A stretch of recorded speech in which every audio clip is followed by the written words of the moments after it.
Hey, so today is a Q&A. There's been a lot of comments in my videos over the last few days. I think some people felt like I was complaining in my first initial thoughts about V3. That was not my intention at all, but it was the intention to get a feel for the new game. And the new game, for me, does feel quite shooty and not very assaulty at all. The incentives to go to the assault is very, very small by now. Like, not there at all, basically. I think you need dedicated assaulters to even contemplate assaulting, and even then, you're way more likely to lose than you were in most circumstances. So that was why I put out a video where I had the first thoughts about the first few games that I played here. I'm also going to speak to other players about their experiences of version 3 and how they experienced it. I've already talked to Russell, that video is out. But today I want to go back and pull out some of the comments that's been on my videos, the last week basically, and talk about them. And I'm also pulling out one question that was sent to me for my interview with Marcus Vine when I interviewed Warlord Games, and that one comment wasn't really covered because Marcus got to choose which questions he wanted to answer, because they had a whole plan for what they wanted to say and when. So I of course sent him all your questions, and he got to answer what he wanted and not what we wanted to hear necessarily. So today I'm going to answer one of those questions, just because it's a really interesting one. And yeah. So these are the questions that I'll pick out. The first one here is from a recent video. Any thoughts on how Japanese will play this edition? It looks like they got heavily nerfed, but their light mortars look pretty good. Are they now light mortars a bust? And yeah, my initial gut reaction is that the Japanese have been nerfed to oblivion. The usual competitive army builds for Japanese were one of three things in version 2. They were an inexperienced horde that went to close combat, either militia or bamboo spears. They were veteran Japanese that tried to get access to Tough Fighter and couldn't really get that many. Or they were grenadiers with light mortars. So light mortars or indirect spam, veteran spam, or inexperienced spam. Those were the three competitive builds for Japanese.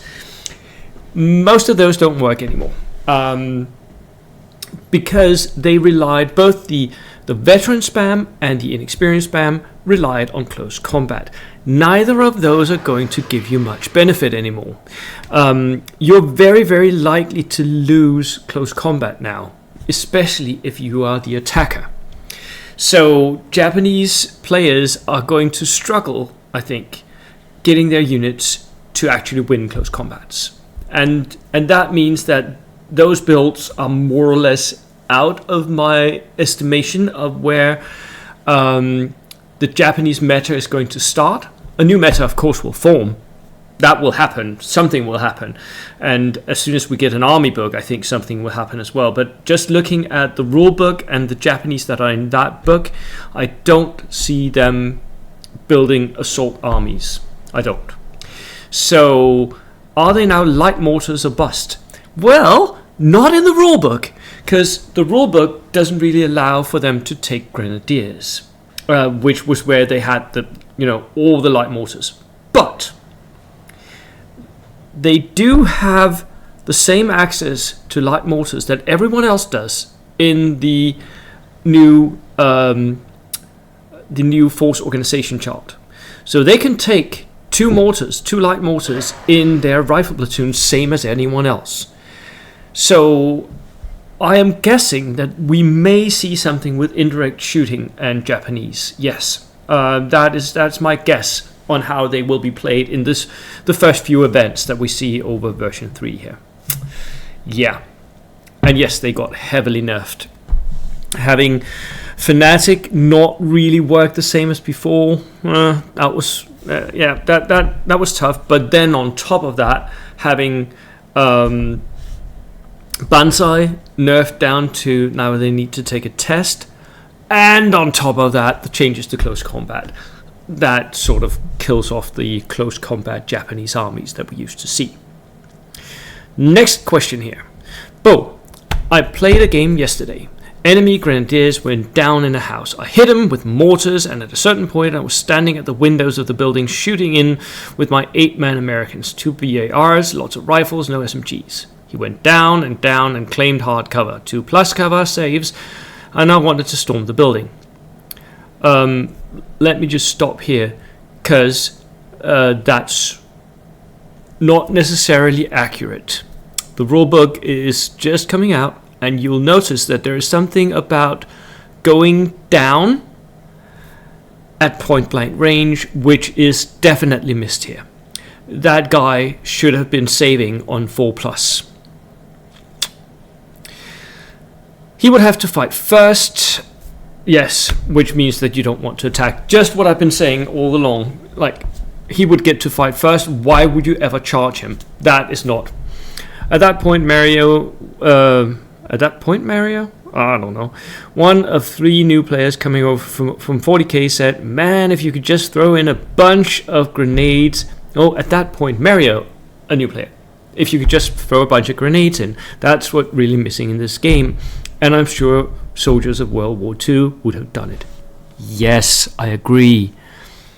I think, and I've already stated this multiple times, I am not necessarily a fan of the new close combat phase. I think it removes all incentive to do close combat. I really like close combat. I'm missing it already.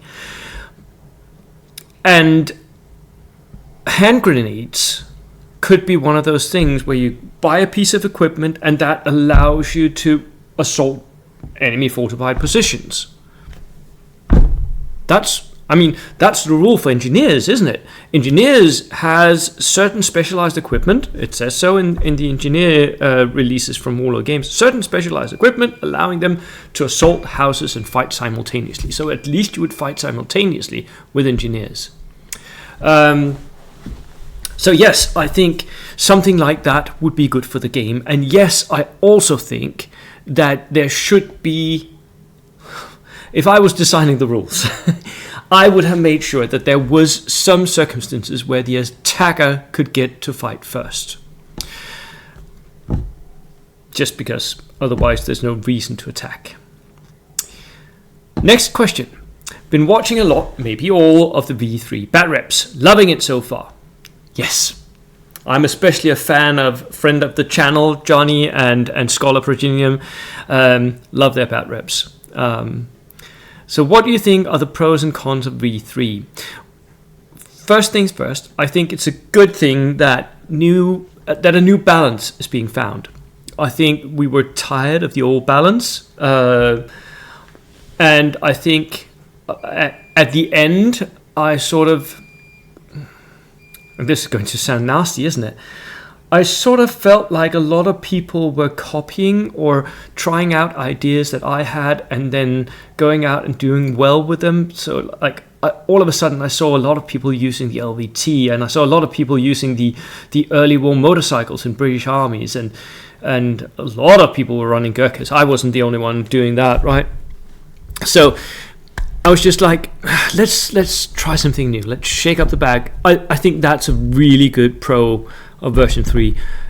We're going to find a new balance. Something new is going to happen, and what was good in the previous edition may not be good in this one, right? So that is a thing, and I like it. I have to say I like that. Con for me, I think it's the close combat phase, as I've said, I think is a miscalculation. I think it's a bad idea to design a set of rules that disincentivizes close combat to that degree. Just because it means that I don't see any reason why anyone would ever want to initiate close combat anymore.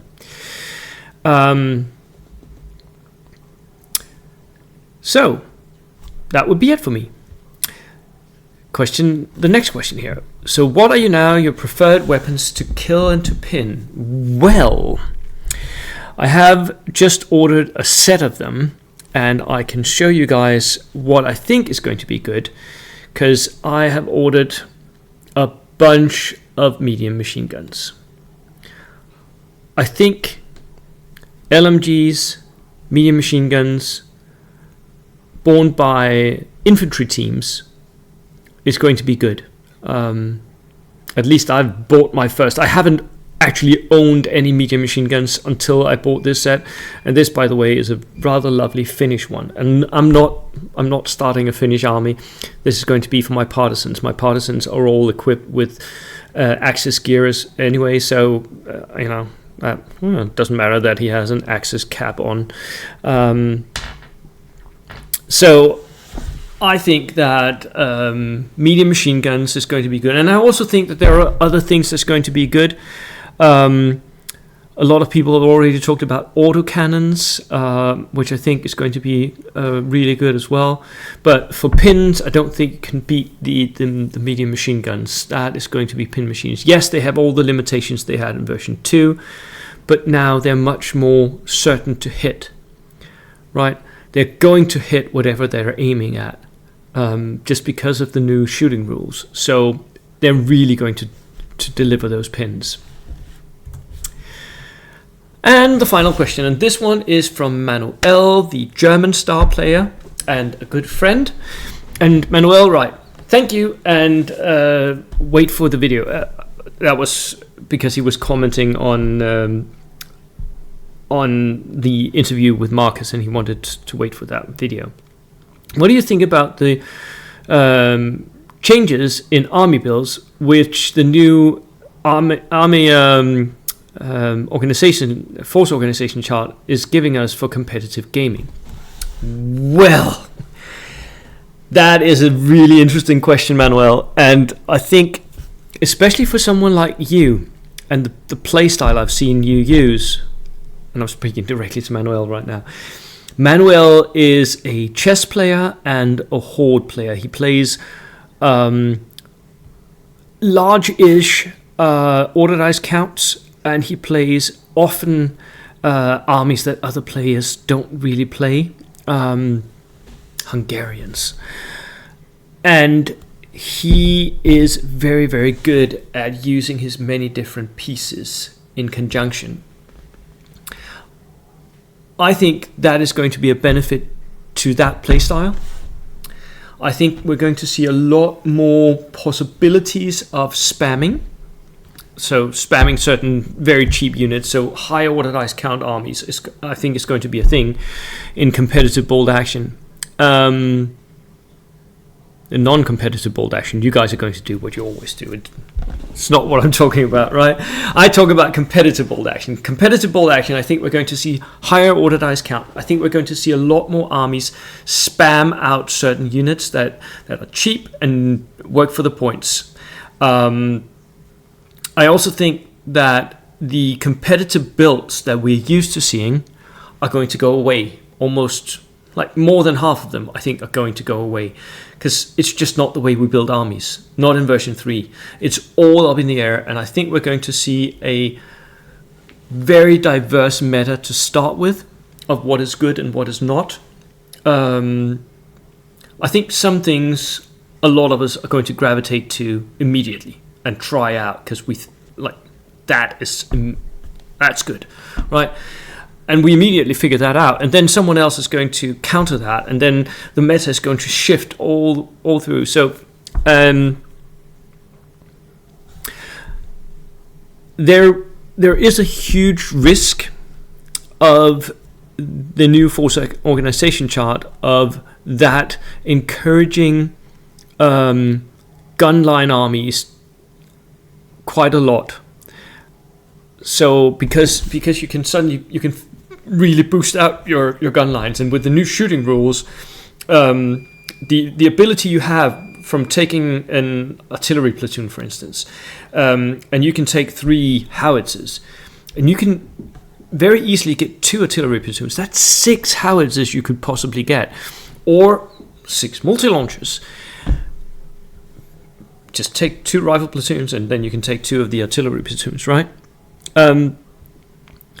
Having that ability is going to be very, very strong unless something is done about it, which is why I think Warlord Games have already stated that they think the game should now be played with more terrain, and I too am going to promote this here on this channel. I recently made a video where I showed you a table that was a little more dense than we usually see, and I think that is how the game is supposed to be played, because if you don't do that, you are going to see gunline armies being very, very strong. And that is just from me reading the rules and seeing these are the rules changes. What do I think this does? And I think with the new shooting rules, with the new force organization chart, we are going to see a lot of very strong competitive gunline armies. Armies that sit back and shoot you at range with HE, basically. And so the counter to that is, of course, to have more terrain that you can hide behind. That's my thoughts, Manuel. And if you see this video, please let us know what you think in the comments. Right, everyone, thank you so much for tuning in. It's been a pleasure, as always, to read all your comments. One thing I will note here at the end is sometimes I get dislikes. Sometimes I get dislikes, and sometimes I get comments from people who I wouldn't say are rude or whatever, but like criticize something I've said or like what the video is, and it's not always I get why that is happening. So if there's something you think is not working with my videos or whatever, please write it to me and I can maybe change some. But one thing I will not change is this is Bolt Action Tutorials by Bo Mortensen. This is a competitive bolt action channel. Yes, I have other stuff here. I sometimes post other stuff about other game systems, about other miniatures or whatever. But this channel was focused on, to start with, competitive bolt action, and it's what's going to continue here. So any comment saying, well, you're playing it wrong or whatever, I don't care. This is competitive bolt action, not historical bolt action. That's just what it is, and I'm not going to change that. Sorry. Anyways, see you in the next video. Cheers.